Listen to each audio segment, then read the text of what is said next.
राज्यातील 12 जिल्हा परिषद आणि 125 पंचायत समितीचा निकाल आज जाहीर झालेला आहे आणि यामध्ये अनेक बड्या नेत्यांना, त्यांच्या कुटुंबियांना आणि त्यांच्या नातेवाईकांना देखील पराभवाचा सामना करावा लागला. आणि याविषयी बोलण्यासाठी महेश माझ्यासोबत आहे. महेश, कोणत्या कोणत्या नेत्यांना आणि कुठे कुठे पराभवाचा सामना करावा लागला?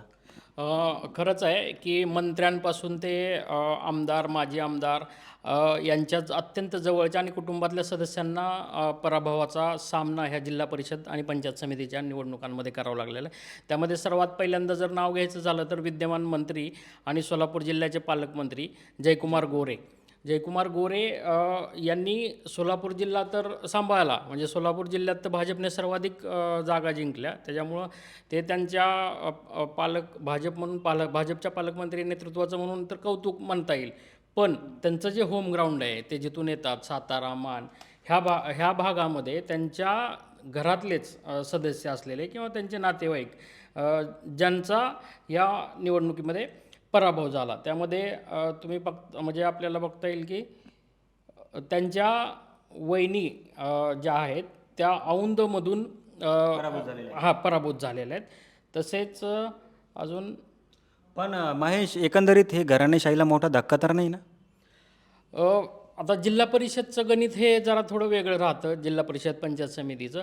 पण जर मंत्री किंवा मंत्री पदावर असलेल्या व्यक्तींच्या जर कुटुंबातील सदस्यांचा जर पराभव होत असेल तर तो त्यांच्या स्थानिक नेतृत्वातल्या तिथल्या अस्तित्वाला निश्चितच धक्का म्हणता येईल.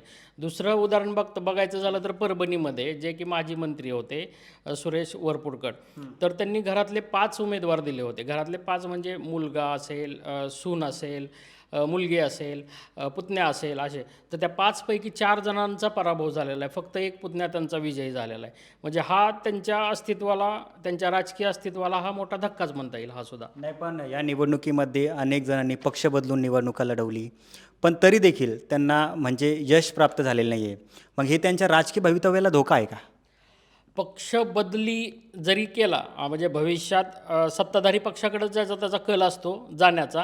पण बऱ्याचदा काय होतं, स्थानिक गणितं वेगळी असतात आणि तुम्ही पक्ष बदलता हा सत्तेसाठी, हे मग स्थानिकचं जे गणित असतं त्यामध्ये लोकांना कदाचित ते पटत नाही, किंवा ज्या पक्षामध्ये गेले त्या पक्षाचं त्या भागात प्रभुत्व ते आहे का नाही, केवळ सत्तेत आहे त्यामुळं तिथं गेलेत. म्हणजे ह्या सगळ्या गोष्टीचा पण अभ्यास केला जातो आणि शेवट जनतेच्या मनामध्ये जे आहे त्या गोष्टीला आणि स्थानिक तुमचा कनेक्ट किती आहे हा सगळ्यात महत्त्वाचा. ही जिल्हा परिषद असेल, पंचायत समिती असेल, इवन नगरपालिका आत्ता महाग झाल्या त्यासुद्धा निवडणुकांमध्ये, महापालिका, तुमचं स्थानिक टच किती आहे ह्याच्यावर बरेच गणितं डिपेंड असतात. त्यामुळं पक्षांतराचा फटका म्हणण्यापेक्षा तुमचं स्थानिक कनेक्ट किती कमी पडला आहे ह्याचा जास्त फटका तिथं बसतो. लोकसभेला महाविकास आघाडी टॉपला होती. त्याच्यानंतर विधानसभेत महायुतीने जोरदार म्हणजे पॉवर लावलेला होता. भाजप एक नंबरचा पक्ष झाला. त्याच्यानंतर पंचायत समितीच्या नगरपंचायतचे इलेक्शन झाले, किंवा आता महानगरपालिकेच्या निवडणुका झालेल्या आहे. पण आता पंचायत समितीमध्ये किंवा जिल्हा परिषदमध्ये भाजप एक नंबरचा पक्ष ठरलेला आहे. याचं नेमकं कारण काय? ह्याचं कारण तेच आहे की राज्यामध्ये विधानसभेला भाजपला स्पष्ट बहुमत मिळालं नाही. 232 जागांचं म्हणजे जवळपास ह्या महायुतीने मिळवल्या.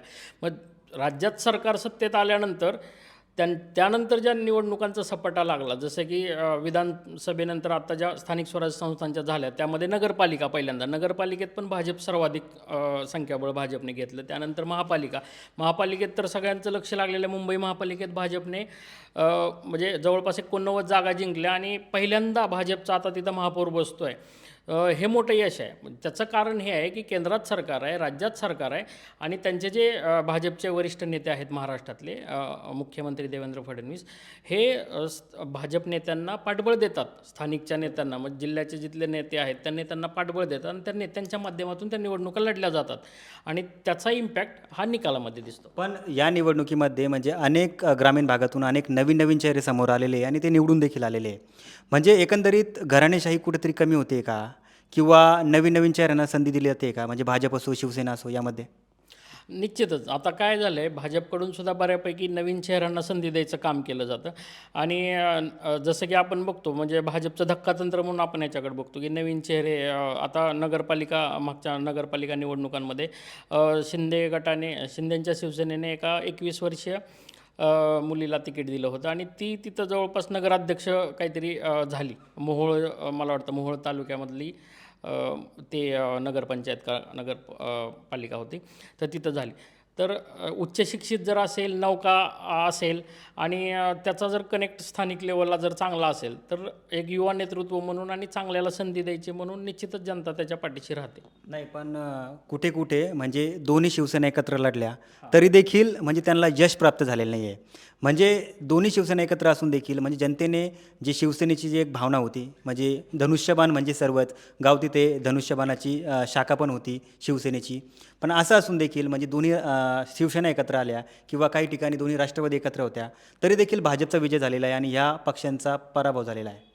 नाही, राष्ट्रवादीचा जर विचार केला तर राष्ट्रवादीला ज्या पद्धतीने सध्या भाजपचं म्हणजे विजयी घोडदौड चालू आहे, त्या तुलनेत राष्ट्रवादीने दोन एकत्र येऊन महापालिका निवडणुकीला जो सेटबॅक त्यांना बसला होता, तो सेटबॅक आत्ता ह्यांनी भरून काढलेला आहे. दोन राष्ट्रवादीने एकत्र येऊन राष्ट्रवादीच्या जागा बऱ्यापैकी त्यांना अनुकूल अशा जागा आलेल्या आहेत. आता मुद्दा तुम्ही घेतला की दोन शिवसेना एकत्र येण्याचा, तर दोन शिवसेना एकत्र यायचं काम फक्त हे सोलापूर जिल्ह्यातील बार्शी तालुक्यामध्ये झालेलं आहे. बार्शी तालुक्यातील जिल्हा परिषद आणि पंचायत समिती या निवडणुकांमध्ये दोन शिवसेना ह्या विद्यमान आमदार दिलीप सोपल यांच्या नेतृत्वात महाआघाडी अशा म्हणून एकत्र आल्या होत्या. पण तिथंसुद्धा भाजपनी जोरदार मुसंडी मारलेली आहे. तिथले भाजप नेते राजेंद्र राऊत यांच्या नेतृत्वात तिथल्या निवडणुका लढल्या गेल्या. तर त्या निवडणुकांमध्ये 18 पैकी 18 म्हणजे जिल्हा परिषदेच्या 6 आणि पंचायत समितीच्या 12 अशा 18 जागा व्हाईट वॉश देऊन राऊत यांनी महाआघाडीचा जो प्रयोग झाला होता बार्शीमध्ये, तर तो प्रयोग फसला हे सिद्ध केलेलं आहे आणि अक्षरशः सुपडा साफ झालेला आहे तिथे. त्यामुळं दोन शिवसेना जरी एकत्र आल्या तरी शेवटी स्थानिक राजकारणामध्ये स्थानिक जनतेच्या मनात काय आहे, ह्या गोष्टी खूप ह्या निवडणुकांमध्ये महत्त्वाच्या राहतात, जिल्हा परिषद, पंचायत समिती किंवा नगरपालिका वगैरे. कारण शेवट तिथं स्थानिकचे उमेदवार कसे आहेत, काय आहेत, तुमचा गट तिथं किती स्ट्रॉंग आहे आणि तुम्ही लोकांपुढे कसं प्रेझेंट होता ते महत्त्वाचं आहे. तिथं बार्शीमध्ये कसं झालं की राजेंद्र राऊत यांचा जो गट आहे तो खूप चांगल्या पद्धतीने मजबूत आहे आणि त्यांनी ज्या पद्धतीनं एक बेरजेचं राजकारण केलं, मी तर म्हणेल की बेरजेचं राजकारण त्यांनी केलं. म्हणजे प्रत्येक गावात जिथं जाईल तिथं जो कोणी आपल्याकडे यायला तयार आहे, समोरच्या पक्षातील, समोरच्या पार्टीतील, समोरच्या गटातील, तर त्याच्या स्वागताला ते तयार होते. त्यांनी हे पाहिलं ना तो किती मोठा आहे, त्यांनी हे पाहिलं की तो येतोय ना, चला. मग हे एकंदरीत हे पण फोडाफोडीचं राजकारण होतं ना. शेवटी राजकारण हा गेम ऑफ नंबर्स आहे. मग तुम्हाला जर नंबर्स आणण्यासाठी जर फोडाफोडी करायची म्हणजे आता सध्या तेच आहे की तुम्ही बेरजेचं राजकारण, त्याला फोडाफोडी आपण म्हणतो, पण ते त्यांनी बेरजेचं राजकारण केलं. जे येत आहेत त्यांना सोबत घ्या आणि त्यांना घेऊन आपला गट वाढवा, आपलं संख्याबळ वाढवा आणि निवडणुकांना सामोरं जा. नाही, आता पंचायत समिती म्हणजे एकंदरीतच ग्रामपंचायत निवडणुकीसाठी खूप महत्त्वाची असते, कारण अनेक सर्कल याच्यामध्ये असतात. पण आता काही दिवसांनी परत ग्रामपंचायत निवडणूक होणार आहे. तर आता पंचायत समितीचा निकाल आलेला आहे, जिल्हा परिषदचा निकाल आलेला आहे. तर याच्यामध्ये आता नेमकं ग्रामपंचायत निवडणुकीमध्ये काही म्हणजे एक वेगळं चित्र निर्माण होऊ शकतो का? अ, ग्रामपंचायत निवडणुकीत वेगळं चित्र लगेच सांगता येणार नाही की ते लगेच होऊ शकतं. फक्त एक आहे की आता ग्रामपंचायतीच्या निवडणुका लागल्यानंतर पहिल्यांदा आरक्षण जाहीर होईल. आरक्षण झाल्यानंतर तिथं उमेदवार कोण दिला जातो, त्या उमेदवाराचं स्थानिक नेटवर्क काय आहे किंवा ज्या नेत्याच्या माध्यमातून आपण निवडणुका लढतो आहे त्या नेत्यांचा तिथं प्रभाव किती आहे आणि त्याच्यावर आणि शिवाय त्याला सत्तेची जोड, ह्या सगळ्या गोष्टींचा विश्लेषणात्मक अभ्यास करूनच त्याच्यावर परिणाम होणार आहे त्या गोष्टींचा निवडणुकांवर. नाही, पंचायत समितीच्या निवडणुकीमध्ये एक गोष्ट अशी होती की समाजवादी पक्ष म्हणजे आतापर्यंत त्यांचे काय 2, 3, 4, 5 आमदार काहीतरी होते किंवा यूपीमध्ये त्यांची सत्ता वगैरे जे काय असेल ते. पण आता धाराशिवमध्ये समाजवादी पक्षाने खातं उघडलेलं आहे. म्हणजे आत्तापर्यंत तिथं शिवसेना होती, NCP होती वगैरे, पण आता समाजवादी पक्षाची डायरेक्टली म्हणजे महाराष्ट्राच्या ग्रामीण राजकारणामध्ये एंट्री झालेली आहे. ह्याचं बघायचं झालं तर आपण असं पण बघू शकतो की आत्ताच महापालिकांच्या निवडणुका झाल्या, त्याच्यामध्ये MIM सारख्या पक्षाने 100पेक्षा जास्त 1,200 काहीतरी जागा जिंकल्या, म्हणजे 1,200 उमेदवार त्यांचे जवळपास विजयी झाले. मग तसंच आहे ते जे सध्याचे राजकीय पक्ष आहेत त्यांचं जे राजकारण सुरू आहे, फोडाफोडीचं असेल, पक्षांतराचं असेल, कसंही वागायचं, गृहीत धरायचं जनतेला, मग ह्यापेक्षा माणसं काय करायला लागले आता स्थानिकला की चला आपण वेगळा पर्याय शोधूया. मग वेगळा पर्याय म्हणून कोण उपलब्ध होत आहे? जर वंचित बहुजन आघाडी आपल्याला समजा झाले तर आपण वंचित बहुजन आघाडीच्या माध्यमातून जाऊया किंवा स्थानिक आघाड्या करूया किंवा मग जर असा समाजवादीसारखा पक्ष असेल, MIM सारखा पक्ष असेल किंवा आणखी दुसरे पक्ष असतील, तर असे पक्ष जर पाठबळ देत असेल, त्यांचे नेतृत्व जर आपल्या पाठीशी उभं राहत असतील, तर त्यातसुद्धा जायला ते मागे पुढे पाहत नाहीत आणि एक पक्षाचं पाठबळ मिळतं आणि आपलं स्वतःचं स्थानिकचं अस्तित्व ह्या दोन्हीचं कॉम्बिनेशन करून ते निवडणुका लढवतात आणि त्यातून हे यश मिळतं त्यांना. MIMची गोष्ट तू बोलला की MIMने 130च्या आसपास काहीतरी नगरसेवक निवडून आणले होते, पण पंचायत समिती आणि ZP इलेक्शनमध्ये MIMचा एक देखील उमेदवार निवडून आलेला नाही आहे. नेमकं MIM कुठं कमी पडली?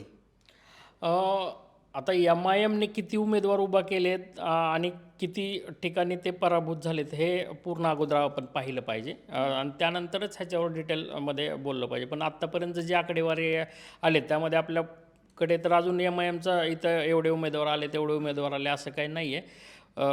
तर त्याचं कारण तेच असू शकतं की ह्या जिल्हा परिषद पंचायत समिती ह्या एकदम ग्रामीण लोकलच्या निवडणुका राहतात. मग तिथं MIM म्हटलं की नाही जरी म्हटलं, किती जरी नाही म्हटलं तरी मॅक्झिमम हा मुस्लिम वोट बँक घेणारा पक्ष असा समजला जातो. त्यामुळे स्थानिक गणितं जर जुळली नसतील तर MIMने तिथं उमेदवार दिले नसतील आणि जरी दिले असतील तर मग ते विजयी झाले नसतील. महेश, एक काळ होता म्हणजे त्या ग्रामीण भागामध्ये शिवसेना आणि उद्धव ठाकरेंचे म्हणजे खूपच कार्यकर्ते होते, पण या निवडणुकीमध्ये उद्धव ठाकरेच्या पक्षाला मोठा पराभव सामना स्वीकारावा लागला. पण आता म्हणजे एकंदरीतच कार्यकर्ते म्हणजे पुन्हा आता एकनाथ शिंदेकडे जातील का? शक्यता? ग्रामीण भागात जातील का म्हणण्यापेक्षा ऑलरेडी ते गेलेले आहेत. म्हणजे ह्या जिल्हा परिषदच्या निवडणुका असतील, ह्याच्या अगोदरच्या नगरपालिकेच्या असतील, महापालिकेच्या असतील, तर बऱ्यापैकी हे शिवसेना पक्ष फुटल्यानंतर ते तिकडं गेलेले आहेत. त्याला कारण एक आहे की एकनाथ शिंदे हे सरकारमध्ये आहेत, ते उपमुख्यमंत्री आहेत. दुसरी गोष्ट तुलनेने म्हणजे ज्यावेळेस कंपॅरिझन करावं तर त्यावेळेस तुलनेने ठाकरेंच्या तुलनेत सहज अवेलेबल होणारे नेते म्हणून एकनाथ शिंदेंची एक ओळख आहे आणि ती ओळख स्थानिक नेतृत्वातले जिल्हा स्तरावर असतील, तालुका स्तरावरचे जे कार्यकर्ते असतील त्यांना ती भावते. मग त्यामुळं त्यांना काय वाटतं की चला सहज अवेलेबल होणारा नेता आहे ना, तर मग कधी पण आपण त्यांच्याकडे गेलं तर निश्चितच आपल्याला एक पाठबळ मिळेल आणि एक कार्यकर्ता आणि संघटन आपलं स्थानिक पातळीवर मजबूत होईल. आणि जे कार्यकर्त्यांची कामं असतात, छोटे मोठे अडीअडचणी असतात, त्या अडीअडचणी जर सत्तेच्या माध्यमातून, सरकारच्या माध्यमातून सुटत असतील तर साहजिक आहे कुणीही प्रायोरिटीली तो विचार करतं आणि तो विचार त्यांनी केलेला आहे. म्हणूनच आत्ता ह्या निवडणुकीच्या अगोदर पण ते शिवसेनेकडे गेलेत आणि आज बघितलं तर भाजपनंतर राष्ट्रवादीच्या सर्वाधिक जागा आहेत आणि त्यानंतर शिंदेंच्या शिवसेनेच्या पण खूप मोठ्या प्रमाणात जागा निवडून आलेल्या आहेत. जवळपास 150च्या आसपास ते जातील अशा पद्धतीचे त्यांचे सदस्य निवडून आलेले आहेत. म्हणजे हा त्यांचा यशच आहे आणि त्यांच्या नेतृत्वावर जो ओढा निर्माण झालेला आहे त्याचं हे द्योतक आहे. तर अतिशय चांगल्या पद्धतीने महेशनी पंचायत समिती आणि जिल्हा परिषदचं विश्लेषण केलेलं आहे.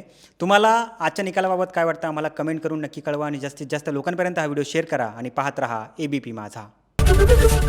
ABP माझा, उघडा डोळे बघा नीट.